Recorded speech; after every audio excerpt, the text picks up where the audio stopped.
Nah ini bagian dari dosa Orde Baru. Orde Baru. Yang hari ini kampus melegitimasi itu, gitu. Iya. Mengamini itu. Makanya kan sering dosen bilang nggak usah berorganisasi, itu mengganggu kuliah katanya. Itu kan orang yang nggak pernah tahu sejarah. Teman-teman, assalamualaikum warahmatullahi wabarakatuh. Welcome to our channel di Paradigms ID, pakai S ya, bukan A. Kita masih sama Bang Abu Laka nih, gitu kan. Kalau kemarin kita udah ngomongin soal anak muda yang dilema ya, nggak tahu arah gitu kan. Kemarin juga udah disinggung sama Abu Laka pentingnya untuk literasi media. Nah, tapi itu juga kan Bang berdampak pada distrak atau stigma untuk melihat tadi ya politik hari ini gitu kan.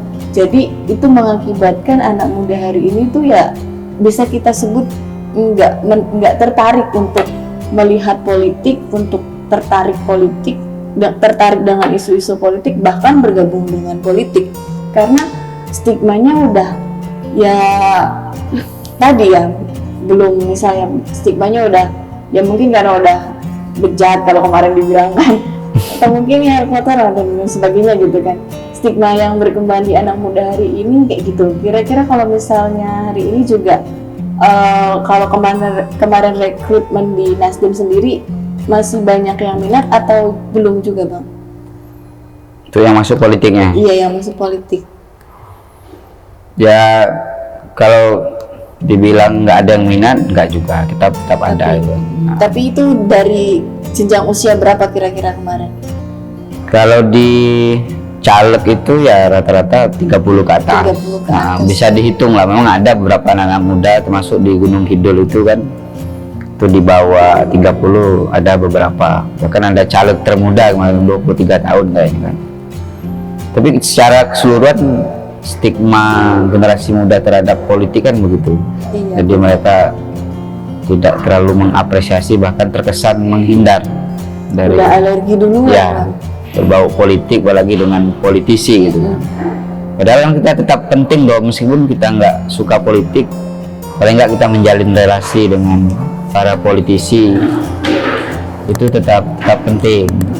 Terus juga membangun komunikasi dengan lembaga partai politik, biar kita juga paham terkait isu-isu yang terjadi sekarang gitu kan.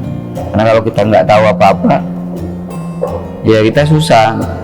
Kira-kira yang bermain misalkan soalan harga sembako ini siapa aktornya gitu kan, dimana kita akan mengurai biar kita tahu sih yang memainkan peranan-peranan ini siapa. Paling nggak kita tahu ya, minimal hari ini kita tahu lah kabar Nusantara ini apa sih. Yang kabar pun kita nggak tahu kan, jadi persoalan itu. Kabur. Apalagi mahasiswa gitu kan, gerakan mahasiswa. Jadi ya memang fenomena anak muda kayak gitu. Kira-kira kalau menurut Abang kenapa itu?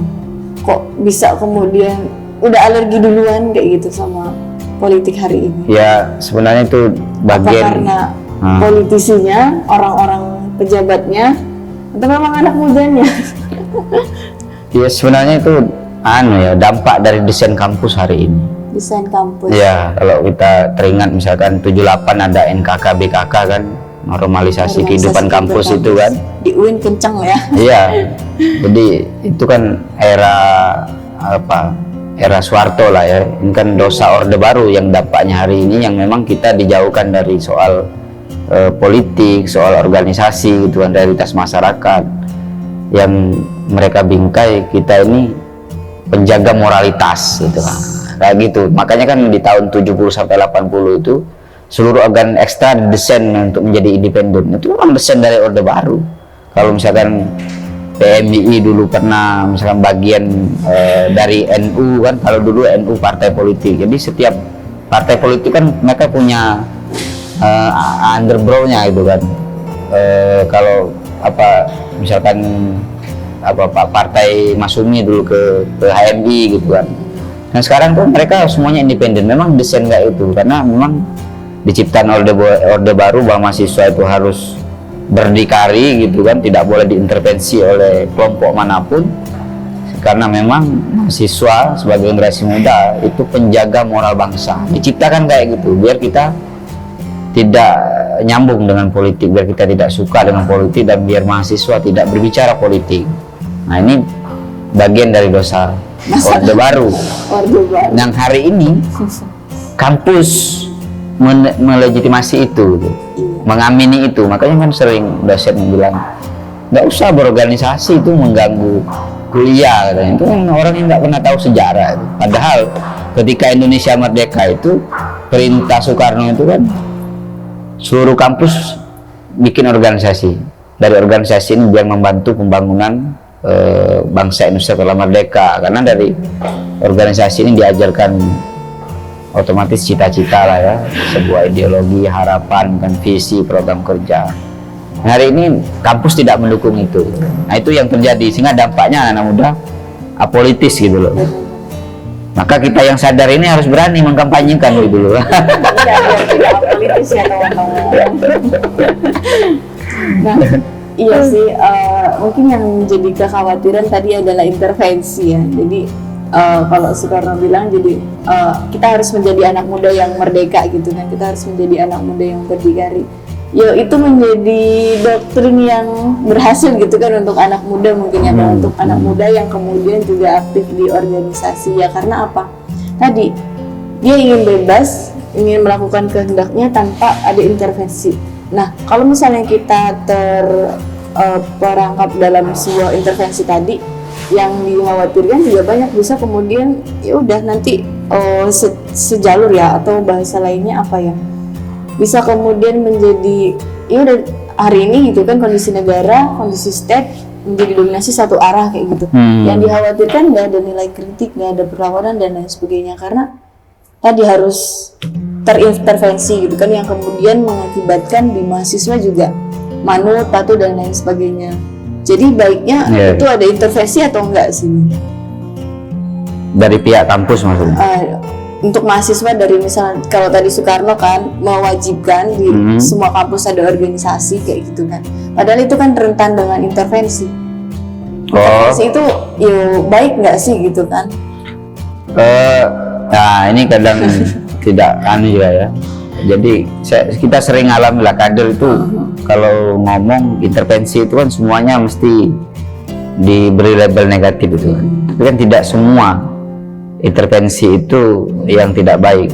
Maksudku sebagai insan anak muda yang punya pendirian, ya punya prinsip, mestinya juga harus kuat toh. Kalau misalkan ada semacam intervensi yang mungkin berlawanan dengan hati nurani, ya ditolak aja gitu kan. Ya kalau ini namanya atas kita, entah itu senior di bidang politik, akademisi atau aktivis itu kan, mesti ada beberapa hal mungkin intervensinya itu yang berlawanan dengan nurani kita. Tapi bahwa kita punya pendirian, punya prinsip, ya harus tegas gitu kan. Artinya jangan dimaknai semua intervensi itu hal yang negatif gitu kan.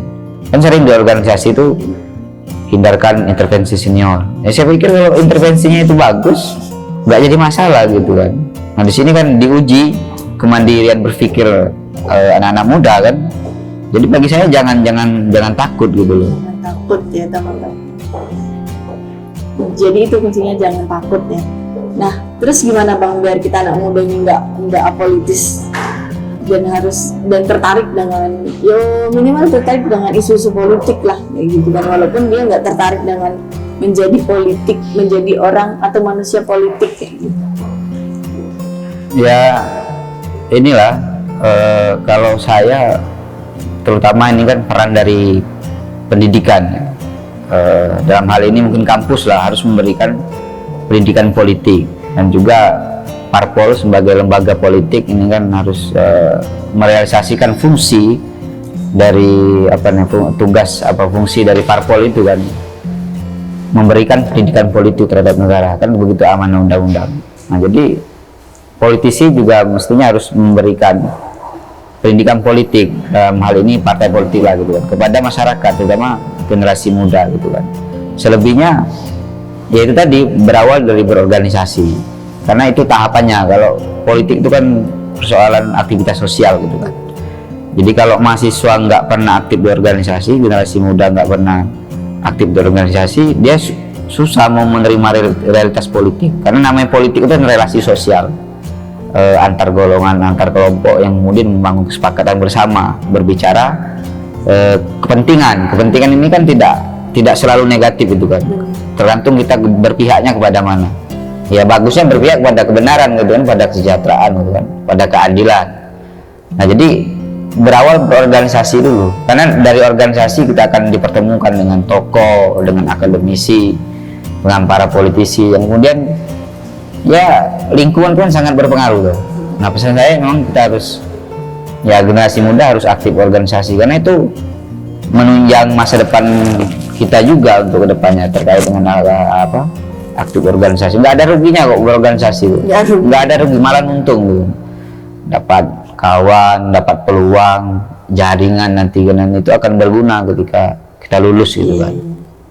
Tapi kemarin saya mungkin 1-2 mendapat cerita dari teman ya Bang ya, terkait dengan ya mereka pun yang aktif di politik juga kemudian ketika di partai atau misalnya di fraksi atau kemudian di tataran dewan gitu kan, itu kemudian nggak mendapat apresiasi, dalam arti kurang dihargai baik dari gagasan argumen.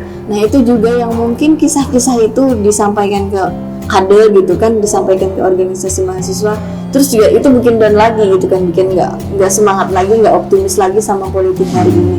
Nah itu juga menjadi tantangan, 3 tantangan besar anak muda hari ini. Kalau kemarin saya baca di rilisnya WHO, jadi kumpulan pembisnis anak muda ini gitu kan menggelar konferensi besar merumuskan isu pemuda kayak gitu tuh Januari kemarin ya kalau saya baca di artikel. Nah memang benar di situ juga salah satu tantangan besar anak muda di dunia hari ini tadi, gagasannya kurang didengar, gagasannya kurang direspon. Mereka dianggap mereka anak muda nih, tapi kemudian ketika masuk di lingkungan pekerjaannya, di lingkungan organisasinya, bahkan di partainya misalnya seperti itu untuk meneruskan. Jadi bukan seharusnya anak muda tuh hadir untuk membawa gagasannya, tapi untuk meneruskan kan kayak gitu. Itu juga yang mengakibatkan mungkin down juga mas. Iya. Resah juga gitu kan. Nah itu juga gimana itu bang? Ya. Berat. Itu tidak semua ya terjadi, mungkin semua. ada, tergantung siapa pimpinannya sebenarnya. Artinya pimpinannya abang enggak ya? Enggak kayak ya nggak bisa juga dikatakan gitu, karena memang ini kan yang namanya partai politik kan kondisinya itu kan berdasarkan situasi ya, di mana misalkan di Jogja mungkin berbeda, yang ada di Sumatera, yang ada di Kalimantan, yang ada di Sulawesi itu berbeda, dan tergantung pimpinannya. Jadi kalau itu kan makanya kalau idealnya kan kayak gitu. Jadi kalau idealnya namanya anak muda punya gagasan itu harus diakomodir. Tapi kan tidak semuanya ideal itu. Karena ideal itu kita juga harus mempertimbangkan realitas.